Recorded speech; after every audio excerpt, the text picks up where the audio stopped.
Hey guys, and welcome to Cool Vision. In this video we're going to be talking about Azerbaijan.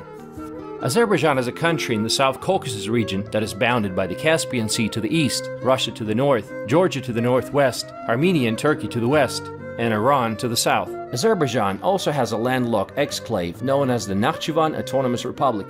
The population of the country is 10,164,000 people. Azerbaijan is not very well known throughout the world, so let's change that. What's so special about Azerbaijan? Well, first, it has a wide variety of landscapes, and 9 out of 11 existing climate zones, from deserts to the snow-capped mountains. Also, it has delicious food and friendly people.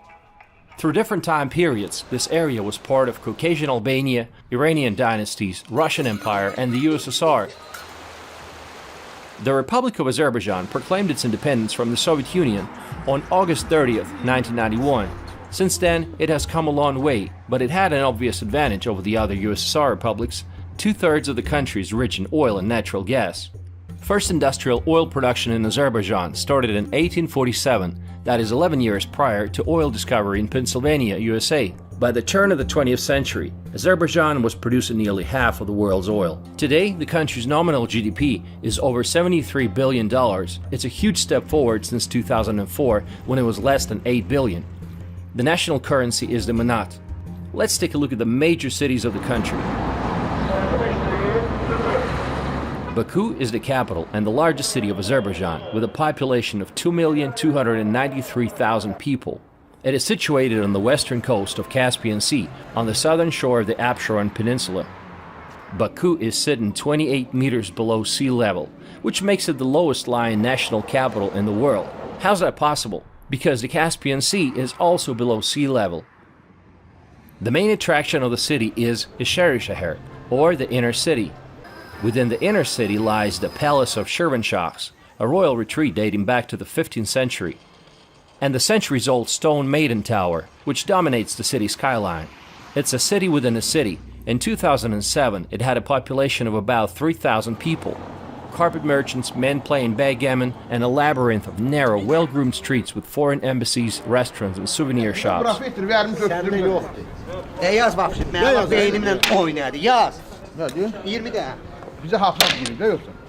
When the oil boom happened at the end of the 19th century, it attracted all kinds of people, from Rothschilds to rich Europeans, who not only got rich on Azerbaijani's black gold, but they introduced European style and architecture. Thus, the city earned the reputation of the Paris of the East. The State Oil Company of Azerbaijan Republic, known as SOCAR, is a fully state-owned national oil and gas company headquartered in Baku. Funny fact is that gas price in the country is fixed. Very convenient. No matter which gas station you go to, is going to be the same. And price for regular gas in 2022 is $2.2 per gallon. Baku has many universities, the largest of which are Baku State University and Azerbaijan State Economic University. Tourism is growing, and I met a lot of foreign tourists from different countries. Let's talk to them. I'm Rida. I'm Badr. And where do you come from? We are original from Morocco. We are coming from Abu Dhabi, UAE, United Arab Emirates. All right. How do you like it in Baku? So far, it's so nice. Where do you come from? Come from the United States, St. Louis, Missouri. That's good stuff. And what are you doing in Baku? We just got married. This is my wife, Fidan. We met in the United States, and she's from here, so we've been hanging out with her family, just getting to know each other. The official language is Azerbaijani, which is a Turkic language, but I was surprised that Russian is also widely spoken, and the younger generation speaks English. Would you say the usage of Russian language is kind of decreasing? Most of people of older generation, they used to live in Soviet Union, and the main language in Soviet Union was Russian. That's why they're good in Russian, and the only people from youth who knows Russian is like we're children of people who lived in that era where Russian was the main language, but now it's decreasing, and English is more common because overall in the whole world everyone's speaking in English. It's like main language, right? Baku began reinventing itself as an ultra-modern metropolis starting from the early 2000s, and now the city has a lot of impressive architecture, like the Heydar Aliyev Cultural Center. It's a museum of modern art designed by Pritzker Prize-winning architect Zaha Hadid. Inside, you'll find many different exhibitions about Azerbaijan and its history, as well as an automobile exhibition. Azerbaijan Carpet Museum. In the shape of a folded carpet, displays Azerbaijani carpets and rugs of various weaving techniques from different periods. The Crescent Hotel, Dennis Mall, which reminds me of Sydney Opera, and of course the Flame Towers, some of the most iconic structures of Baku. They represent flames of fire because this region is known as the Land of Fire. One of the towers is used as condos, the second one as bureaus and offices, and the third one is the Fairmount Hotel. Baku has a wide range of mesmerizing architecture from different time periods. Look at the Palace of Happiness, 12th century Romana Tower, the City Hall building, Nizami Museum of Azerbaijan Literature, Azerbaijan State Philharmonic Hall, and many beautiful mosques like Haydar Mosque, Taza Pir Mosque, and the Bibi Heibat Mosque, which is a recreation of the 13th century mosque that was destroyed by the Bolsheviks.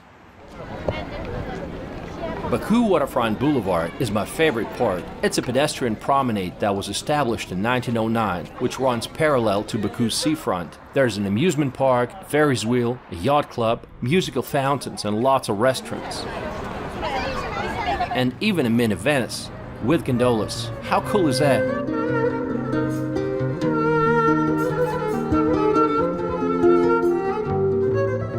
It's a great place to go jogging or cycling or walking your dog.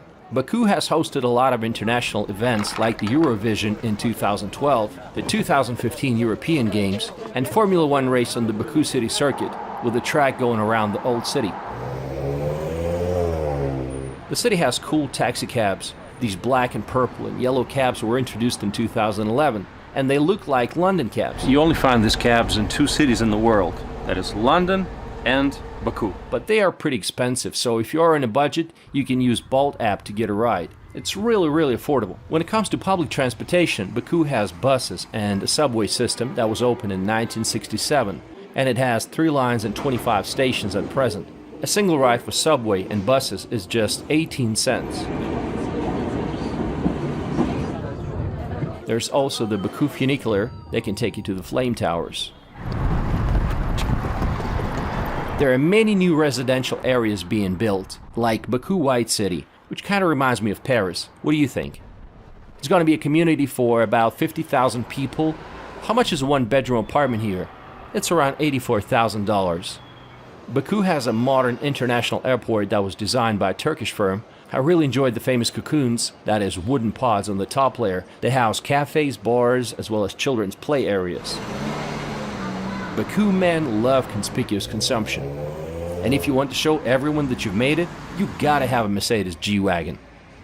Typical salaries in Baku range from $300 to $500 a month. A taxi driver told me that he makes around $30 a day, but you can tell by the average salary and the cars that you see on the streets that there's an obvious income disparity.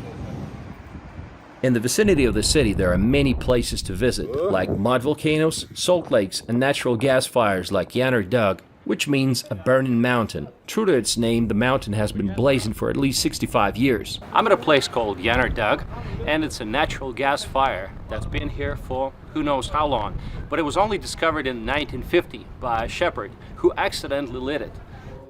Ateshga of Baku, or the Fire Temple of Baku, is a castle-like religious temple that was used as a Hindu, Sikh, and Zoroastrian place of worship. Ooh, mysterious. Gobustan. It's a historical and cultural reserve located 60 kilometers southwest of Baku. You'll find more than 6,000 rock carvings depicting people, animals, ritual dances, and camel caravans dating back to 5,000 to 20,000 BC. It covers a huge area of 537 hectares, but only a small portion is open to the public. They call Baku the Windy City. You wonder why? Well, let me show you. I nearly had my car blown off the road once. Scary. This car just got turned over. Now, let's see the rest of the country. How are we going to travel? Should you rent a car in Azerbaijan? I would say absolutely yes. If you want to go places, you got to have a car. So I rented this Hyundai for $30 a day. Hotels normally average around $30 to $50 a night. Roads are of good quality, but a heads up, don't stay in the left lane on the freeway or you'll be fined at the nearest police station. It happened to me 4 times until I figured out what I was doing wrong. Police will often offer to pay in cash half the amount, but that's a little secret.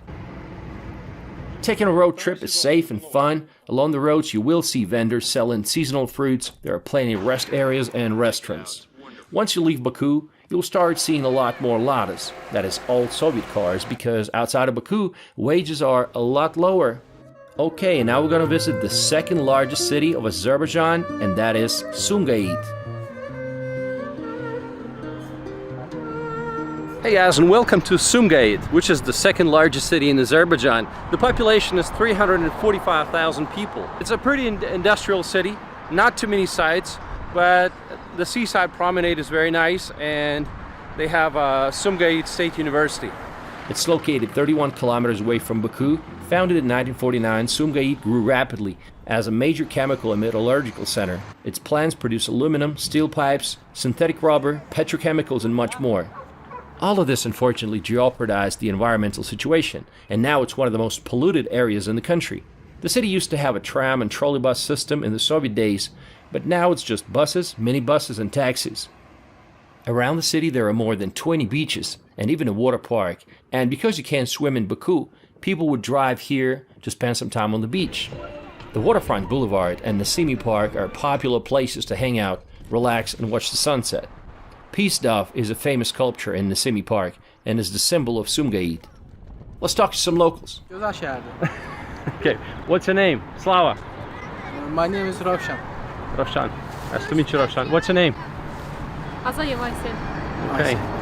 All right, thank you very much. I am fine. Beautiful city. It's a video. Yeah, it's a video. Right. Thank you very much. Thank you. Now let's travel to the northwest of the country, to the city of Ganja. Ganja is the third largest city with a population of 335,000 people. Contrary to Sumgait, Ganja has a lot of history and dates back 1,500 years. In the past, different rulers controlled the region, including Arabs, Persians, Turks, and Russians. Fortress of Ganja, or rather the remains of the 16th century fortress, welcomes you as you enter the city. The economy of Ganja is based on agriculture, tourism, and some industries. For example, ore minerals extraction from nearby mines supply Ganja's metallurgical plants that produce copper and alumina. Ganja is home to 4 major universities, including Ganja State University. Let's talk to some locals. Что вам нравится в городе Ганджа? Ну, нравится нам атмосфера, люди, которые здесь живут. If I finish university, I want to graduate master in foreign country, maybe Germany or Russia. Germany? Yeah. Okay, awesome. And what do you want to study at the university? Law. Law? Lawyer, yeah. Okay. Very interesting. Inshallah. Здесь очень маленький город, поэтому я не люблю этот. Вы хотите в Латвию? Да, А я почему хочу. не в Баку? Ну, не знаю, этот... I'm Ali, and I'm Sedzat. What do you like about Ganja? First, I like the Janzes people of Janze. Okay. Yes, and Janzes food. For example, Janze paklava. Actually, I study in here. Okay, and what's your major? What do you study? Veterinary doctor. Yes, veterinary medicine. Yeah. Like Sumgait, the city also used to have a trolley bus system and a tram system, but not anymore. Most sites are located around Haydar Aliyev Square. This is where you find Ganja City Hall. If this building looks familiar to you, don't worry. There's a twin of this building in Tbilisi, Georgia. This one.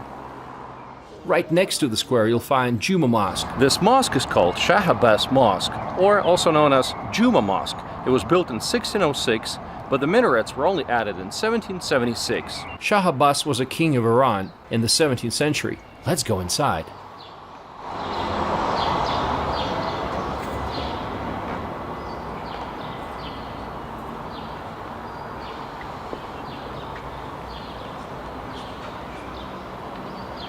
Right across the mosque you'll find Choche Hammam, or Turkish bath house that was built in 1606. Javad Han Mausoleum. Javad Han was the last of the rulers of the Ganja Hanate, and Ganja State Philharmonic Hall, a concert hall for 1,200 people. If you want to stay at a really historic place, try Shah Abbas Caravanserai. It dates to the 17th century and was built during the reign of that same Shah Abbas. Altogether it has 54 rooms. So if you're in Ganja, you're welcome to stay here. Alexander Nevsky Church reflects Russia's occupation of Azerbaijan, and it was built in 1887. Now let's take a walk along Javanhan Street. It's the busiest shopping street in the city. It's a focal point of the city, lined with buildings from the Russian Empire era. Souvenir shops and cafes fill the lower floors of the attractive facades. If you're looking for some good coffee, try London Cafe. There's modern Ganja Mall if you want to do some shopping, and the great indoor market called Bazaar, which was recently renovated, where you can buy some fresh fruits and drink some delicious tea. It feels more like a mall than a market. There are restaurants and bakeries and so much more. The city is green and has a lot of parks like Hans Garden, a lush park in the middle of the city. Another major park is Haydar Aliyev Park. It's the largest park in the Caucasus. It's enormous, 450 hectares or 1,100 acres. The lavish Arch of Triumph marks the main entrance. It's a nice place, but maybe a little too large for my liking. Ruski, Angliski. Yeah. No. Salam. Salamlar. Nizami Ganjavi is considered the greatest romantic epic poet in Persian literature. He was born and lived in Ganja, and there's also Nizami Mausoleum not far from the city. A few kilometers northwest of Ganja lies the 14th century Imamzadeh Mausoleum, a sacred place in Shia Islam. Imamzadeh translates as the sons of prophets, referring to the burial place of Prophet Ali's descendants. Ganja is surrounded by beautiful locations, lush green meadows, mountains, and lakes. For example, Lake Goygol, which literally means a blue lake. It's a deep mountain lake surrounded by a dense forest. It's just an hour away from the city. It had been closed for some time because of the ongoing conflict with Armenia, and now only a small section is accessible to tourists. So don't expect a day of hiking or exploring. Wow, fantastic scenery, right? There are certain restrictions on taking pictures, some objects you cannot take pictures of, and also you cannot hire a boat. I wanted to get a boat, kind of go around the lake, get some footage, but it's impossible.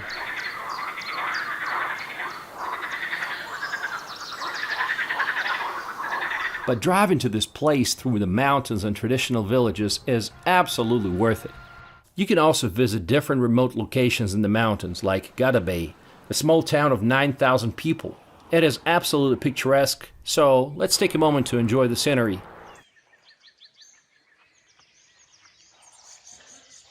I met a shepherd in the mountains, so let's talk. Çoban olmak biraz çətindir. Biraz da belə deyək, qoyunla, malla. Amma belə deyək, vaxtımız gedir, yaxşıdır, normalnidir.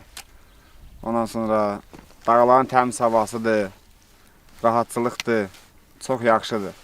Qoyunlarımız da rahatca otarırıq. Belə deyək, pul qazanırıq. Azdan çoxdan. Şükür Allaha olana.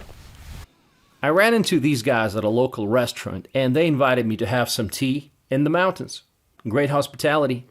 These are the guys, Vova and Rufat.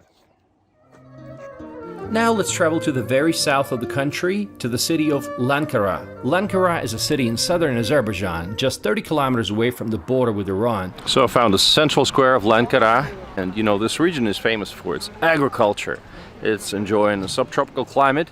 So you got lemons, you got kiwi fruit, you got a lot of other things that they're growing. So I wanted to visit a tea plantation and maybe a fruit farm. The population is 88,000 people.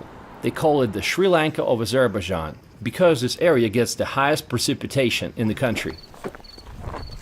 Among city sites are Dosa Park, 18th century Zindan Fortress, and Han Palace, which has been turned into Lankara Museum of History and Ethnography.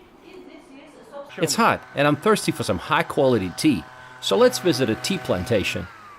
And they produce two black tea. It's going to be black tea. And how big is this plantation?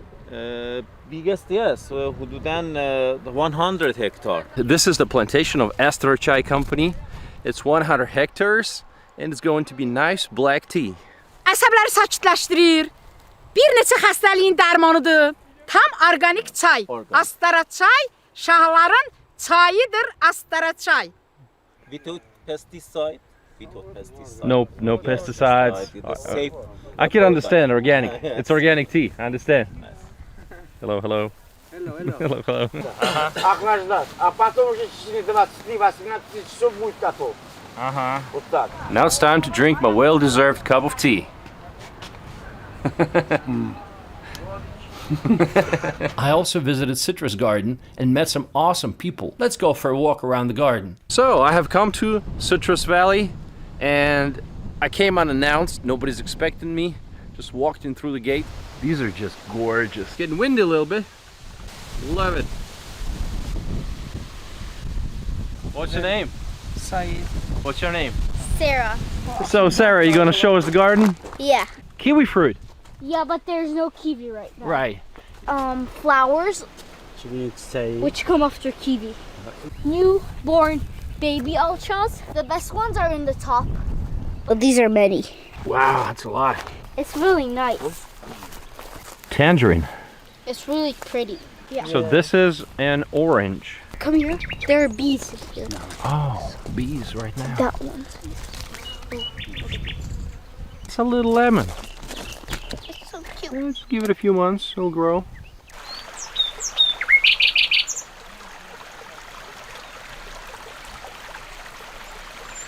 So this cat, he's 7 months old. He's a boy. His name is Bonbon, and he's a Persian cat. Hello. Hello. Did you guys notice how fluent Sarah's English was? And no, she's not American. She's a girl from Baku that goes to some international school. Salam.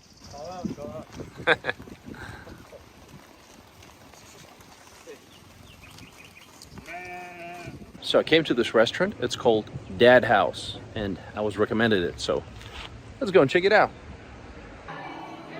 Ooh. So it's meat with pomegranates.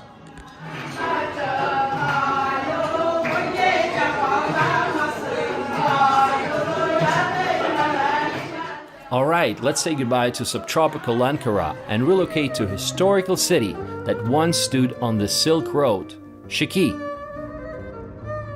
Shiki is a small town with a population of 68,000 people, located on the forested slopes of the Greater Caucasus Mountains. It's renowned for its fascinating architecture, food, and hospitality. One of the main draws is the country's newest UNESCO heritage site, the Sheikh Hans Palace. And this is the most famous building of Shiki. It's called Sheikh Hans Palace, and it was built in 1763, and it belonged to Sheikh Hans, the ruling family of that time. The building has 6 rooms and 2 balconies, and on the inside it's absolutely beautiful, and you'll see a lot of examples of shebeke, that is a special way of preparing steel glass.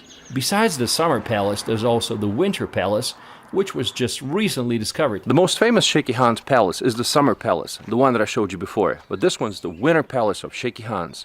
And this is the one that gets overlooked by tourists a lot. You can easily spend a few days in Shiki, visiting craft workshops, museums, wandering the charming back streets, and trying local cuisine, like the local Shiki specialty called piti, which is a lamb and chickpea soup.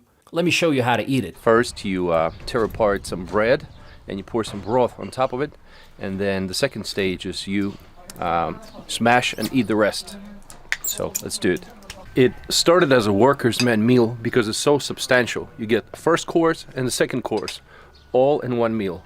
Also, you have to try local desserts like shiki halva or pahlava. This type of halva is thought to have originated in ancient Mesopotamia.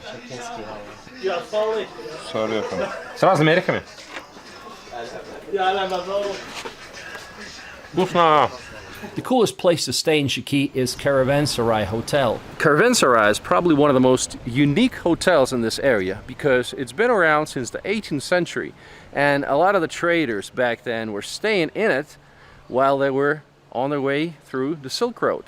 It's an 18th century hotel. The rooms have been converted from the original sleeping chambers that once housed Silk Road traders. They're still very basic, but it's all about the atmosphere.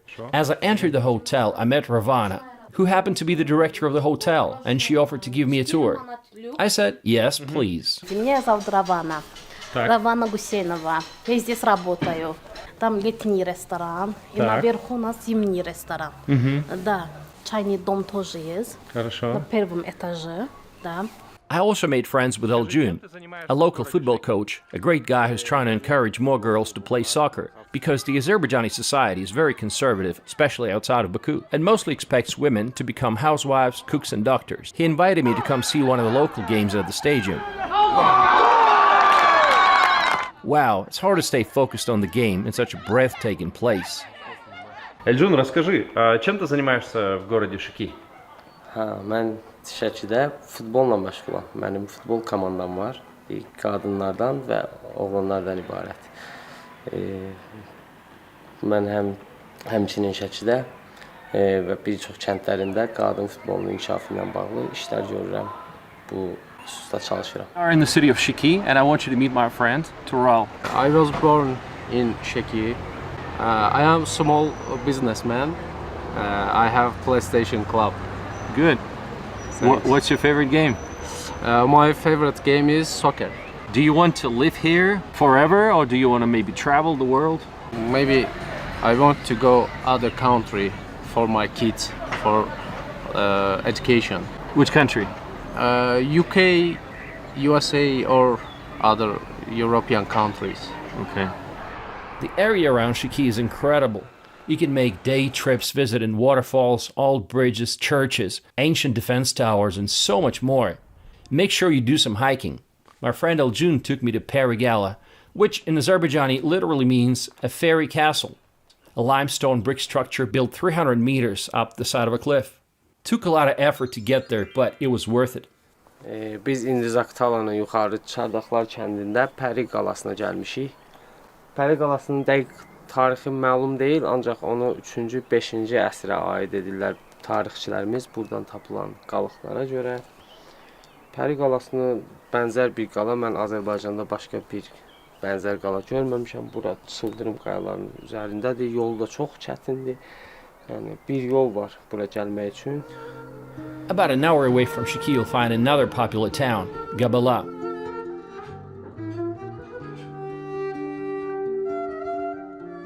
Once it was the ancient capital of Caucasian Albania, but now it's a popular tourist destination with a winter skiing resort, Tufandak Ski Complex, one of the best ski resorts in Azerbaijan. Unfortunately, the cable car was closed during my visit, so I had to express my anger and I went to the shooting club instead.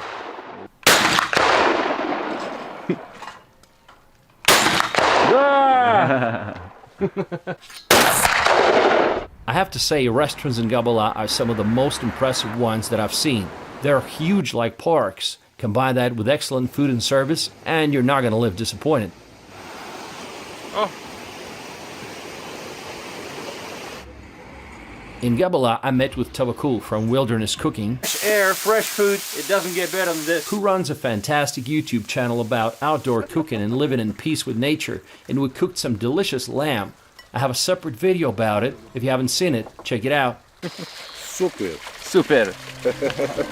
Now let's relocate to another city that lies on the northeastern slopes of Shahdak Mountain, Kuba. Kuba has a population of 38,000 people. It has enjoyed strong economic growth over the last decade, much of it spurred by tourism.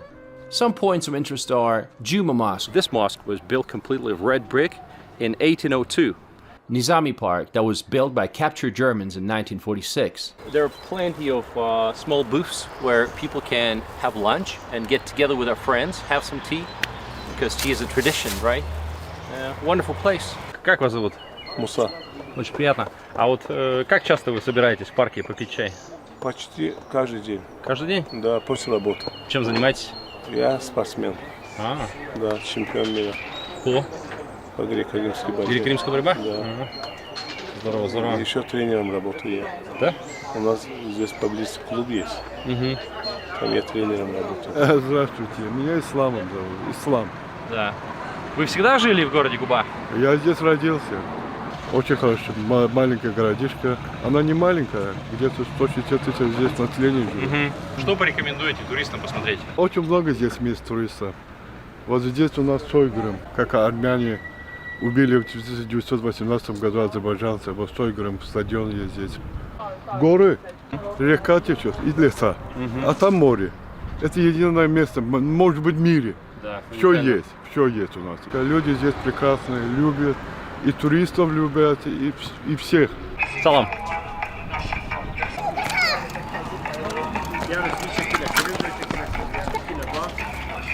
Wow. Nearby you'll find a unique settlement, Krasnaya Sloboda, or Red Village. It was established in the 18th century by mountain Jews, who continue to live here today. It's historically been inhabited by mountain Jews. And in fact, this museum is called Mountain Jews Museum. Red Village is the only entirely Jewish settlement outside of Israel and the US. And this one's one of the synagogues. Красная Слобода, это же где евреи живут, да? Да, здесь все евреи. Да, все евреи? Все евреи. Колледж есть там, еврейский. Хорошо. Все есть там. Синагоги есть, раз, два, три. Старый мост есть там. Лет 150, вот так. Там. Еврейский есть, колледж. Дети учат. Иврит, да? Да, учат дети. А с Израилем какие-то связи есть? О, каждый день переезжает, сколько самолетов. Из Израиля, да? Израиль, да. Kubai is located in a very picturesque place surrounded by forests and mountains. From here you can take a trip to a high mountain village, Kinalik. Как коня зовут? Зовут Кехар. Кехар? Кехар. We'll be traveling to a very remote village. This is the kind of road we'll be taking. That's just the car for these roads. You can get here in a regular car, no problem. It's about a 40-minute drive. It's getting colder and we've already found some snow. Look, real snow. And down below, there's a river. I'm telling you, it's gonna be scary. Oh boy. Sometimes the road gets so narrow and there's rocks on top when you're thinking something might fall on my head, right? And luckily it hasn't been raining for the last few days, so the road at least is dry. It's an ancient village with a population of about 2,000 people going back to the Caucasian Albanian period. It's located high up in the mountains, 2,000 meters above sea level, surrounded by some of the highest peaks in Azerbaijan. And finally, we've reached the village of Kinalik.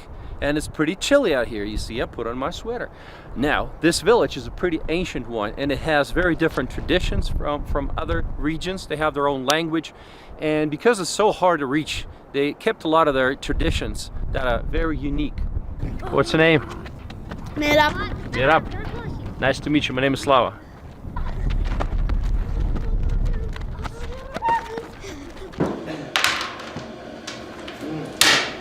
You got some natural fertilizers straight from the cows, and those are the houses, mostly made of stone. There's a local museum where you can see ancient carpets, various house utensils, pottery, ceramic dishes, and weapons. Привет, скажешь? Привет. Also in this area you will find Shahdag Mountain Resort, the first and the largest winter skiing resort in Azerbaijan. Now let's talk about cuisine.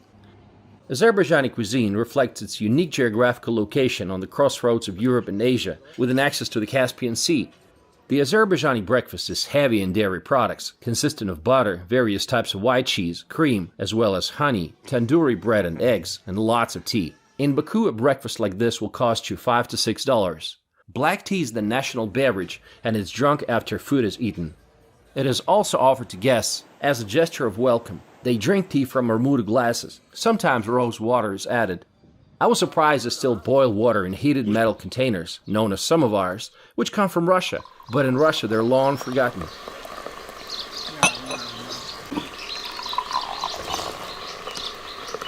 There are lots of different dairy products like ayran, a savory dairy drink, or dovga, a soup made from plain yogurt and herbs. Most national dishes are made with lamb, beef, and poultry meat. Lamb is very popular. That's why in every village you will see plenty of sheep. Some of the most famous dishes are plov, prepared with saffron-covered rice, served with various herbs and greens. There are 40 variations of this dish. A variety of kebabs, shashlik, and ribs. Dolma, which is minced lamb or beef mixed with rice and flavored with mint, fennel, and cinnamon, and wrapped in vine leaves. Kutab, sort of pancake turnover, stuffed with minced lamb, cheese, or spinach. One of my personal favorites was Three Sisters, known as uchbaji, the Three Sisters of Dolma, stuffed eggplants, peppers, and tomatoes.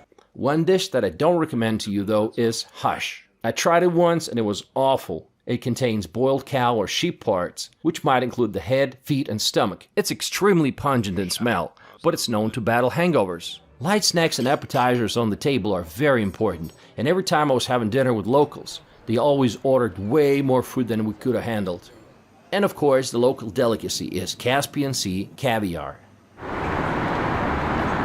What about politics? The current president of the country is Ilham Aliyev, who succeeded his father, Haydar Aliyev, and has been in power since 2003. That is for 19 years. Azerbaijan's best friend and strategic partner is Turkey. You'll see Turkish flags everywhere. They say one nation, two states. Azerbaijan recently completed the Southern Gas Corridor pipeline that is now bringing natural gas through Turkey directly to Europe and has significantly changed the energy map of Europe. The oil economy is also undergoing a resurgence with the development of the massive Azeri-Chirag-Ganeshli field and the construction of the Baku-Tbilisi-Ceyhan pipeline, allowing Azerbaijan to get away from Russia's sphere of influence. The conflict between Armenia and Azerbaijan over the highland region of Karabakh had been going on since 1988. In November 2020, Azerbaijani army took control of the city of Shusha, which is a tiny little town in the Karabakh mountains with just 4,000 people. But Shusha, according to the Azeris, has a symbolic meaning because until the middle of the 19th century, Shusha, along with Tabriz, was considered the cultural and political center of the Shiite Turks, a people that would later be called Azerbaijanis. Haribulbul is one of the local flowers and a symbol of Shusha.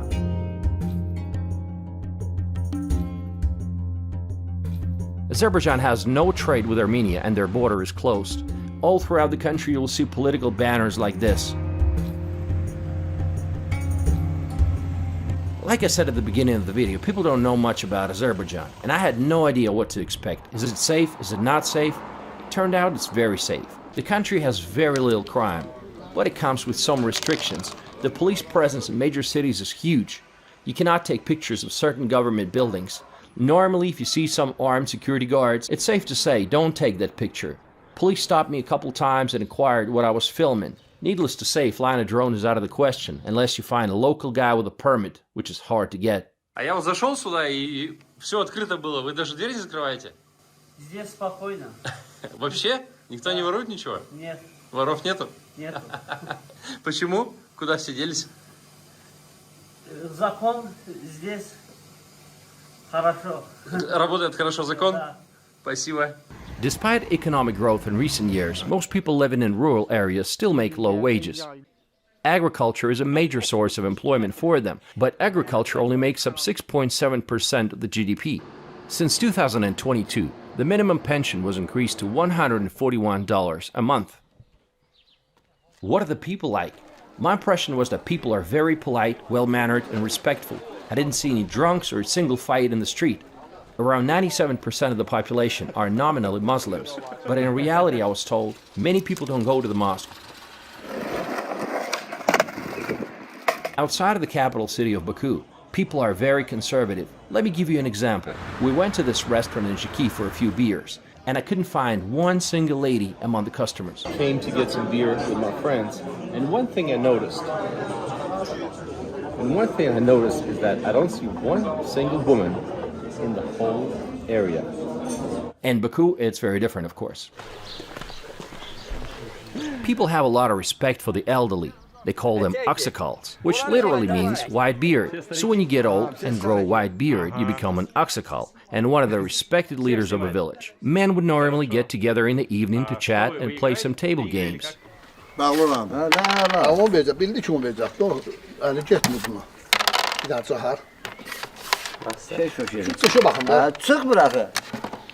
The people of Azerbaijan have retained a lot of their traditions, like Mugam music. When performing Mugam, the singers have to transform their emotions into singing and music. Let's listen.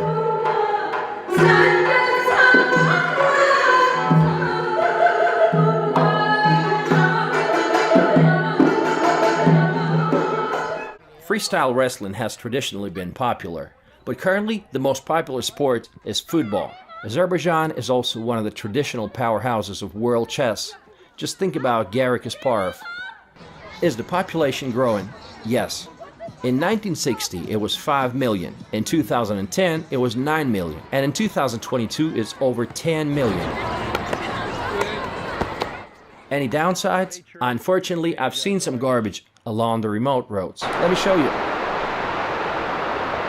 The trash problem is everywhere. Look, all covered in garbage. Gotta do some cleaning. What else? In Transparency International's 2021 Corruption Perception Index, Azerbaijan was ranked 128, compared to 45 for Georgia and 58 for Armenia.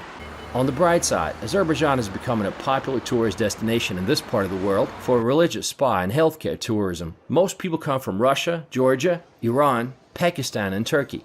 The number of visitors grew from 900,000 in 2006 to 3.1 million in 2019.